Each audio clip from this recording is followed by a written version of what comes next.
तो लाठीचार्ज आठवा. लोकांनी लाट्याकाट्या खाल्ल्या पण विषयच निकाली काढला. कोण ओळखत होतं मनोज जरांगे हा माणूस कोण म्हणून, पण त्या लाठीचार्जमुळे समजलं लाठीचार्जचे आदेश कुणी दिले. इथून सुरू झालं. पवार जरांगेंना भेटले आणि फडणवीस अजूनही जरांगेंकडे गेले नाहीत म्हणून फडणवीस विलेन बनले. आता जरांगेंनी वाढून ठेवलंय ते निस्तारणार कसं? जरांगे यशस्वी ठरले तर तुमचा विषय संपला. मनोज जरांगे पाटलांचा धसका सरकारने घेतलाय. मराठा आंदोलनाचे नेते मनोज जरांगे पाटील यांच्या मुंबईतील आंदोलनाबाबतचा तिढा अद्यापही कायम आहे. मनोज जरांगे पाटलांना मुंबईत आंदोलन करण्याची वेळ येणार नाही. त्याआधीच त्यांच्या मागण्यांबाबत सकारात्मक निर्णय घेण्यात येईल असे राज्य सरकारकडून वारंवार सांगण्यात येते. पण असं असलं तरी सुद्धा याबाबत काही हालचाली घडताना दिसत नाहीत. आमदार बच्चू कडू, मुख्यमंत्र्यांचे ओएचडी मंगेश चिवटे, काही वरिष्ठ संधी अधिकारी यांचं शिष्टमंडळ दर दिवशी जरांगे पाटलांची भेट घेत होतं. राज्य सरकार व मनोज जरांगे पाटील यांच्यातील दुवा म्हणून काम करतात, परंतु त्यात रिझल्ट घेऊन अजूनही कोणीही आलेलं नाही.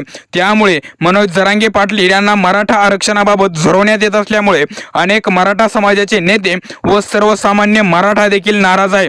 सहज व सोप्या पद्धतीने आरक्षण मिळणार नाही हे आता स्पष्ट झालंय. आपल्याला सरकारवरती ऐनवेळी कुठल्या तरी सरकार आपल्याला ट्रॅपमध्ये अडकवण्याची भीती याआधी जरांगे पाटलांनी व्यक्त केली. त्यामुळे साहजिकच प्रश्न निर्माण होतोय, मराठा समाजाच्या आंदोलनाला राजकीय लाभ आणि फटका कोणाला नेमकं बसू शकतो यावरही बोलणं गरजेचं आहे. मनोज जरांगे पाटलांनी सांगितलंय उद्या आंतरवाली सराटीमध्ये मोठ्या संख्येने जमा व्हा. आपला आंदोलनाची पहिली दिशा तिथून ठरते. आंतरवाली ते मुंबई हा प्रवास आंतरवाली पासून उद्यापासून सुरू होतोय. मनोज जरांगे पाटील यांनी मराठा आरक्षणासाठी राज्यभर दौरे केले. त्यांच्या या सभा आणि दौऱ्यांमुळे मराठा समाज आक्रमक झालाय. मराठा आंदोलनाचा फटका आगामी निवडणुकीत कोणाला बसेल याबाबत राजकीय विश्लेषकांची विविध मतं आहेत. खरं तर याचा त्रास सर्वच पक्षांना होणार आहे, कारण कोणताही पक्ष फक्त मराठ्यांचा पक्ष म्हणून उभा राहिला तरी पंचायत आणि ओबीसींची बाजू घेतली तरी त्याचा मराठा मतांवर परिणाम होणार आहे अशी पंचायत आहे. तसेच दोन्ही बाजू आक्रमक झाल्या तर त्यांची समजूत घालणं राजकीय पक्षांना अवघड जाईल. महाराष्ट्रात मराठा मत मोठ्या प्रमाणावर असं म्हटलं जातं तरी ओबीसी मतही तेवढ्याच प्रमाणावरती आहेत.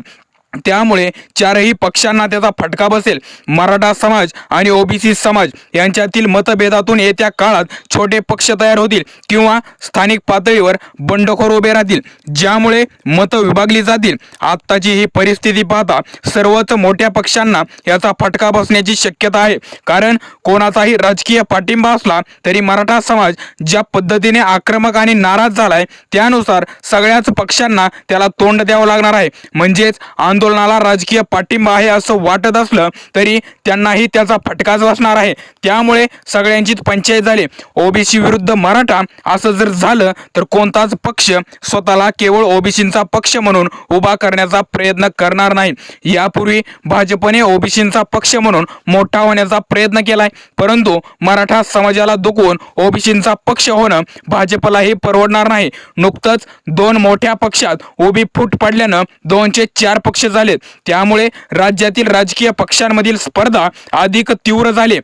निवडणुकीच्या तोंडावर ही स्पर्धा आणखी वाढेल. या वातावरणामुळेच अनिश्चितता वाढणार आहे. त्यामुळे जातीच्या अस्मिता वाढणार आहेत. छोटे पक्ष उभे राहतील, त्यामुळे मतांची विभागणी होईल. त्यातून भाजपला ओबीसी मतं मिळण्यापेक्षा त्यांची मराठा मतं कमी होण्याचा जास्त धोका आहे.